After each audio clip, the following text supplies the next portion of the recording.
Every time I make this dish, I think about my mom. It was the first dish she taught me how to make, and it's really funny because it has nothing to do with our culture. You would think that as a Lebanese mom, she would teach me a dish from Lebanon as my first one. But instead, I was taught this amazing Italian dish. She couldn't have taught me a better recipe. You need patience and skill to make this because this takes up a big chunk of your day. Because of this recipe, I learned how to chop and dice onions. I learned how delicate extra virgin olive oil is, and adding butter enhances the flavor of the whole dish. Even adding spices to your onions as they're being sauteed is a very important step. It elevates the flavors of the spices. They become so immersed with the onions and the oil and the butter. Sauteing the meat without adding the spices first is simply not the same. Even this part of allowing the meat mixture and the marinara sauce to fuse together and combine, giving it that time, allowing it to thicken is so important. Rushing that step won't give you the same overall effect at the end of the dish. Also, fresh mushrooms and canned mushrooms are totally different. As a matter of fact, this is probably the first dish that taught me about herbs. I thought that adding dried basil should be enough, but I quickly learned that fresh basil is so potent that leaving it out will not give you the same result. I made this dish over and over every time thinking, oh yeah, now I perfected it.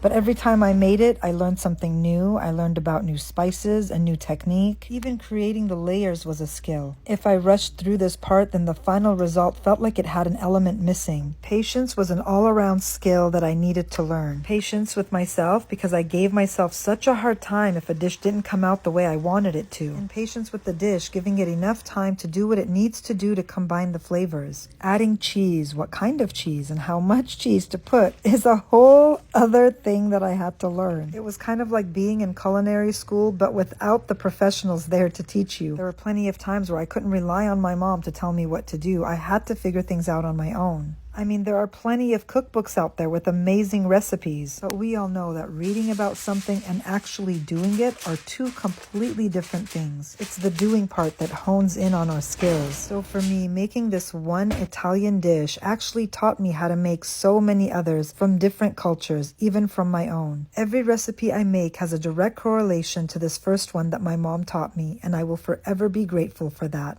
Now let me feed you.